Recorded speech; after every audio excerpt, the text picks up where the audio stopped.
Queridos, verificando na Bíblia Sagrada os acontecimentos que aconteceram lá com os apóstolos de Jesus, que são nossos pais na fé, não é?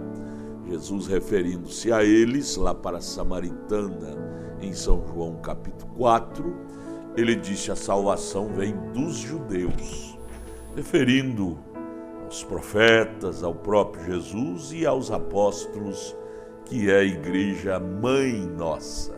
Nossa igreja mãe é oriunda lá de Jerusalém, em Atos 2, com o batismo, a descida do Espírito Santo na igreja.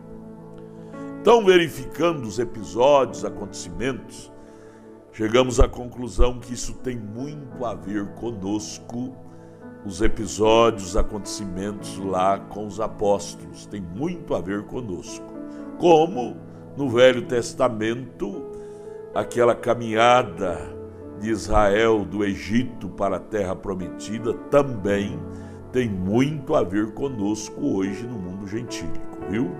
A Bíblia não tem nada vago, não tem nada sem sentido nela. Tudo que é escrito, Paulo disse em Coríntios 10, que é para aviso nosso. Eu parei no capítulo 16 de São Mateus para analisar esse fato. Jesus chama o povo para interrogá-los, para ver qual era a conclusão deles sobre ele. Uns falavam uma coisa, outras. Virou para os 12, Pedro, tomando a palavra de uma forma lúcida, falou veridicamente quem era Jesus. Jesus agradou daquilo e o elogiou, tudo bem. Mas me chamou a atenção o verso 23, que Pedro ainda, mesmo revelado, por isso que eu quero chamar a sua atenção, tudo bem, esse é o processo da vida cristã, justificação, santificação, batismo do Espírito Santo, que é o novo nascimento, não é? Mas é um degrau, é uma escada de 3 degraus, a escada da verdadeira vida cristã. Pedro teve que subir essa escada de 3 degraus. Justificação, que é conhecer a palavra.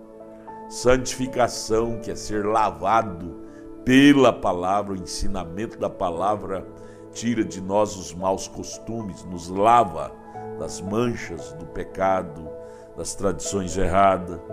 E só lavado não adianta.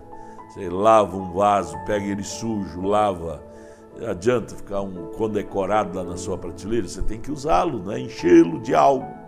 Então a igreja é do mesmo jeito, ela é justificada, tirada da lama, lavada pela palavra, pelo sangue, que é a palavra, e depois é cheia. Pedro aqui, mesmo justificado, santificado, a palavra santificar quer dizer separado para o serviço. Pedro aqui com os 12 estava separados para o serviço de Deus, porém lhe faltava ser cheio. E este cheio foi lá em Atos capítulo 2. Mas veja aqui, o que me coloca aqui, admiro, é que justificado e santificado já vê muita coisa. Pedro, justificado e santificado, viu que Jesus não era uma mera segunda pessoa da santidade de Deus, ele era o próprio Deus, ele era o Emanuel, que quer dizer Deus conosco. Já é uma visão boa, não é? Mas aqui, no verso 23, Jesus já chama ele de Satanás, possesso de Satanás. Você veja que é fração de segundo, você já pode ser possesso de um espírito errado. Por isso que a vida cristã tem que ser mantida em vigilância. Vida cristã não é uma coisa aérea, que uma vez na graça, para sempre na graça, não. Se você for por este caminho, você pode cair numa desgraça horrível. Veja aqui, fração de segundo, no mesmo capítulo 16 que Jesus o elogia, Jesus no verso 23 já chama-o de demônio, para trás de mim, Satanás. Satanás já havia possuído a mente de Pedro para ele querer impedir que Jesus fosse à cruz, cumprindo o plano da redenção pelo qual Deus o enviara para isto. Jesus repreendeu severamente ele por ele ter sido assaltado pelo espírito de Satanás para enganar Jesus, ou para querer impedir Jesus de ir à cruz. E isto, queridos, foi escrito, disse Paulo em Coríntios 10, para aviso nosso. Se nós não nos policiar nesse processo que temos da verdadeira vida cristã, não é porque estamos caminhando com a verdade, como Pedro estava caminhando com Jesus, que era a verdade, que estamos imunes, viu, de ser assaltado por espíritos errados. Vigia-te, meu irmão, vigia-te, minha irmã. Não é porque você está caminhando com Jesus, com a verdade, a mensagem verdadeira da última era, que você está imune de ser assaltado por espíritos errados, se você não vigiar.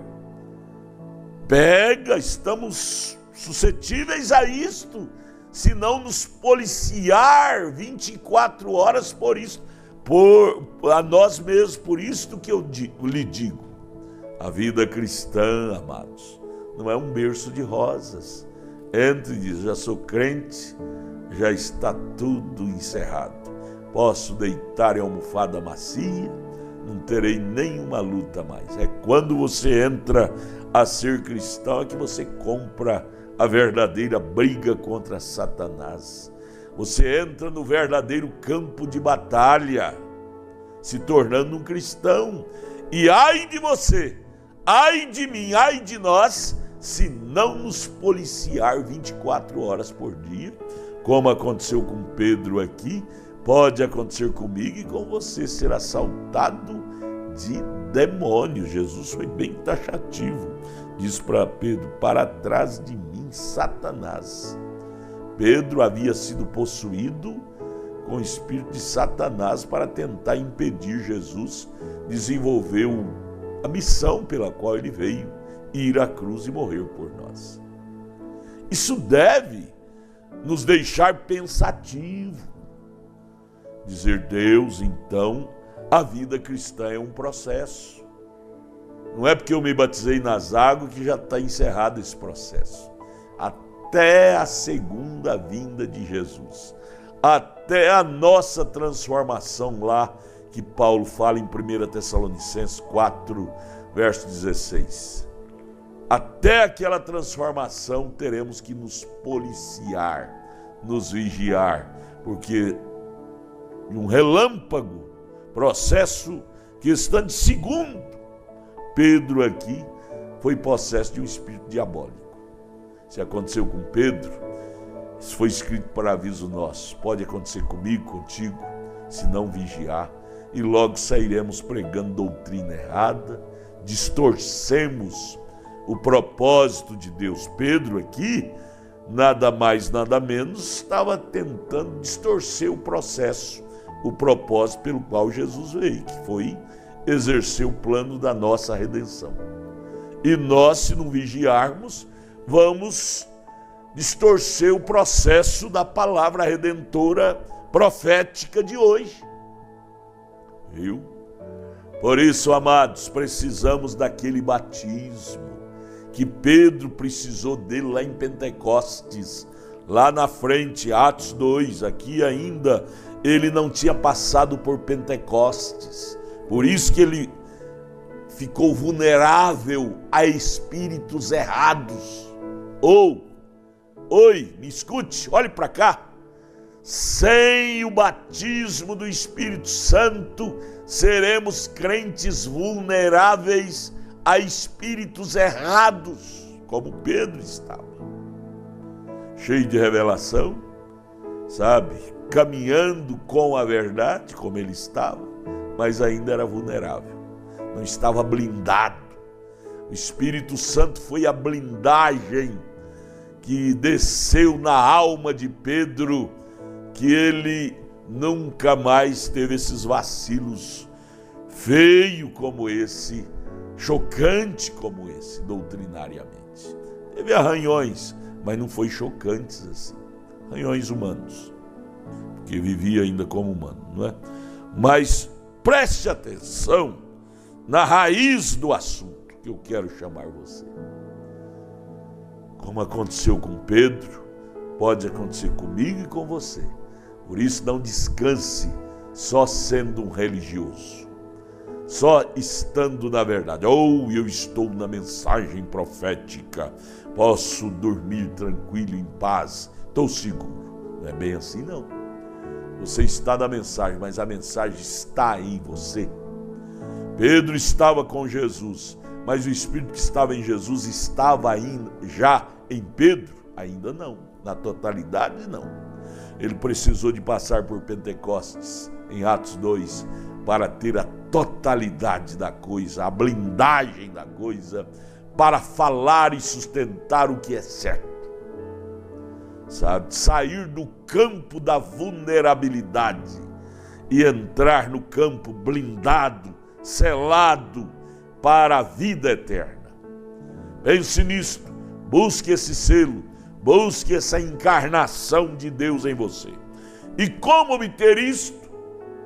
Tem que ir a Jerusalém, lá no cenáculo de novo? Não, nossa Jerusalém é a palavra. Perguntaram para o profeta de Deus, irmão Branham, como eu posso me aprofundar no amor divino? Ele disse, orando e lendo a palavra, vindo aos cultos, ouvindo a palavra pregada, lendo a palavra escrita, orando, buscando, se humilhando. A palavra vai encarnando em você. Aquela coluna de fogo que é Deus vai entrando dentro de você. E você vai se tornando aquele crente mais e mais iluminado, revelado, ancorado, blindado. E o diabo então não terá mais poder sobre você. Gente, a vitória está mais na frente, viu? Está véu adentro. A vitória está mais na frente. Não pare na metade do caminho que você vai perder a batalha. Vamos mais à frente. Vamos ao cenáculo. Vamos ao batismo do Espírito Santo. Vamos entrar véu adentro. É lá que dá descanso. É lá no lugar santíssimo que há descanso. Enquanto não entrar lá, não pare não. Se Pedro parasse aqui, ele era um reprovado. Ele foi a Pentecostes. Pentecostes não é uma frase vaga. Pentecostes é uma vida, é uma vivência com o Criador. Pense nisto, a coisa é mais na frente. Não pare à margem da estrada. Canaã está mais na frente. A terra prometida está mais na frente. Não te encante com as ilusões do caminho do deserto, com as florzinhas. Vamos mais. Canaã está mais à frente. Há um Jordão para nós cruzarmos. Uma matança de nosso ego, de nós mesmos. Cruzar o Jordão quer dizer fazer morrer a si próprio, para possuir a Canaã.